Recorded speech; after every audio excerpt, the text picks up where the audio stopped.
senden bir kimimizdi.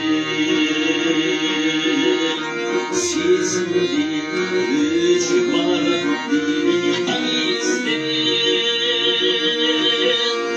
Anlaşır vatan bana kaldı.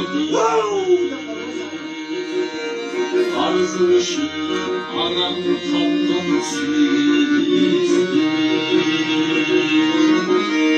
Anlaşır vatan bana kaldı. Arzılışı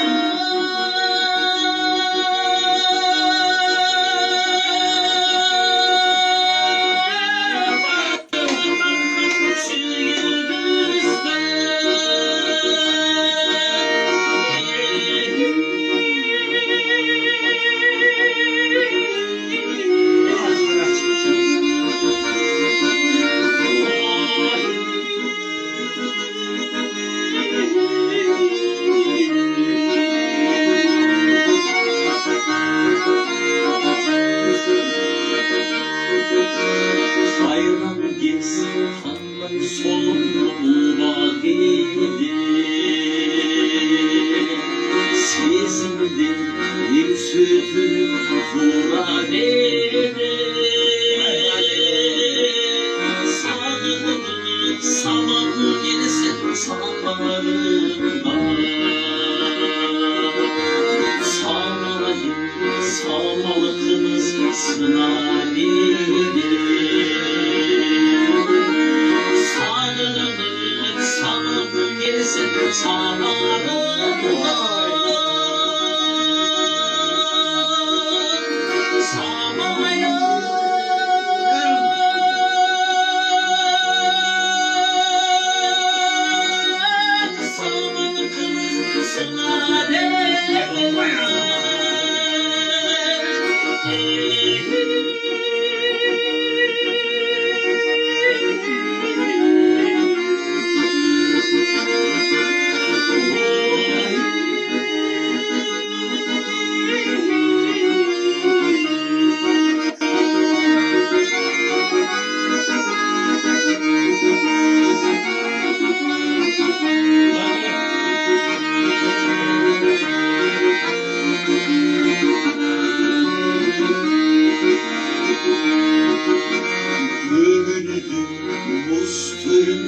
Bana dikti Gül şalı bulup ağına dikti.